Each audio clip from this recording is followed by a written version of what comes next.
Nous, on a une règle, un engagement, et on l'a montré pendant 5 ans. Si on augmente la dépense publique quand il le faut, on le fait sans augmenter la dette de l'État et sans augmenter les impôts. Et là, on ne va pas rentrer, si vous en êtes d'accord, sur le chantier de la durée de travail, etc. Parce qu'il faut qu'on soit capable de payer collectivement pour les efforts que nous faisons à travers la nation pour celles et ceux qui en ont le plus besoin. On n'augmente pas les impôts. Donc il n'y a pas de petites lignes ou de choses cachées. Il n'y a pas ça. Il n'y a pas ça. Ce qui empêche pas d'avoir un discours de vérité sur l'impact de l'inflation sur un moyen terme.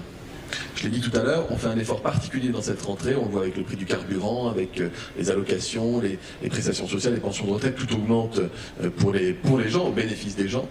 Mais les prix vont rester quand même hauts dans la durée. Alors je ne vous en avais pas parlé, mais parce que vous ne l'avez pas ressenti, mais vous l'auriez ressenti comme nos voisins anglais si on ne l'avait pas fait, l'augmentation très forte du prix de l'énergie. L'électricité, elle aurait dû exploser.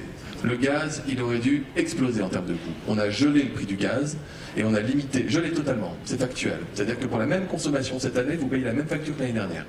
Ça aurait dû augmenter plus de 50%, voire 60, voire 70%.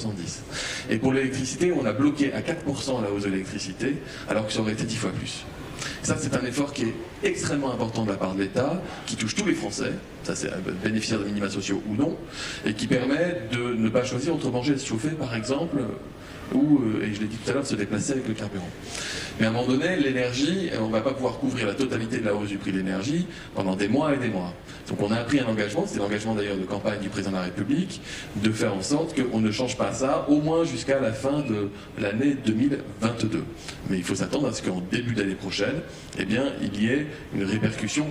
Oh, je vous rassure, ça n'augmentera pas jamais dans les proportions telles qu'on l'a vu chez nos voisins ou que j'ai cité tout à l'heure.